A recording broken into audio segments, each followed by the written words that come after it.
Goeiedag, my naam is Uziel, my van is Kolela. Ek is in graad 7 in John Mitchell Premier School. Vandag lees ek Die Seentjie en die Leeu. Lang gelede, toe seentjies nie nodig gehad het om skool toe te gaan nie en heeldag in die veld gespeel. En terwyl hulle skappe opgek was, het was daar 'n seentjie wat in 'n donker bos verdwaal het. Hy het skoon van sy naaiene. Toe hy so uitvies staan daar 'n jaslike leeu reg voor hom tussen die bome. Die seentjie wou nooit skree en hardloop. Toe leeu sy een poot, nie hardloop nie. Ek beloof om jou nie seer te maak nie. Die seentjie wonder benoud of hy nie tog moet verhardloop nie.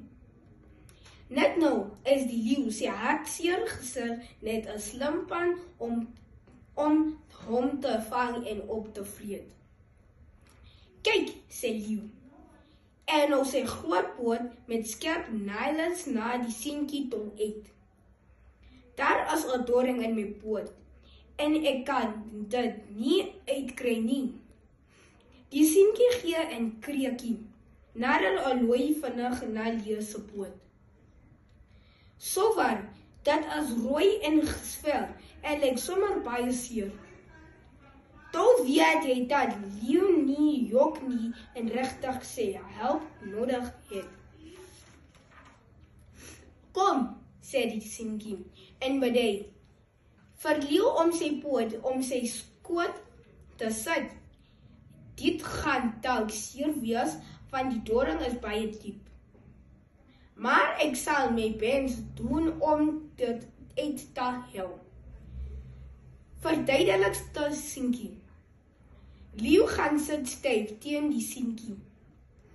Neem sy ooi-tooi en ahoy sy asem op totdat die seentjies die doring uitgehaal het. Daar is hy, sê die seentjie. Jou poot sal sommer in 'n jagtrap gesond wees. Dankie, sê leeu. Tevrede en lek die seentjie se hand met sy landskolwe tong.